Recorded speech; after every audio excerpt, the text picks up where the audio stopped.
এই তো আমরা চার ভাই কিন্তু চলে যাচ্ছি ফুচকা খেতে। তো আপনারা দেখেন আমরা কীভাবে ফুচকা খাই। এই তো খুব মজা করে ফুচকা খেতে যাচ্ছি। তো এই তো আমার ছোট ভাইটা কিন্তু খেতে পারবে না। আমার ছোট ভাইটা শুধু থেকে আছে, ও শুধু চেয়ে চেয়ে দেখবে, কিন্তু খেতে আর পারবে না। এখানে কিন্তু শরবত, লেবু শরবত, তারপর ওখানে কিন্তু ফুচকা চটপটি, এখানে পপকর্ন, এখানে মাখা, এখানে ঘোড়ার পিঠে লেখা আছে হীরক রাজা। কে লেখছে এইটা? খুব মজা লাগলো দেখে। তো এইরকম করে ভাইয়ের মাথায় লেগে দিবেন, তো এইভাবে দেখতে থাকবে। আমাকে দিছে কিন্তু উনি দেখতে পাচ্ছে না যে ওর পিঠে আছে।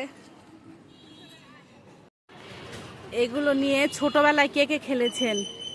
আমরা কিন্তু ছোটবেলায় অনেক খেলেছি। এগুলো স্কুল থেকে যাওয়ার পথে চুল ছেড়ে দিয়ে সবাই থাকতো, চুলে আটকাতাম।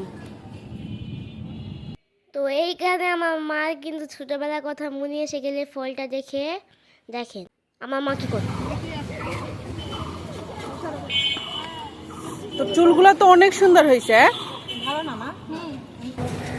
এ লাকি যা দিছ রে।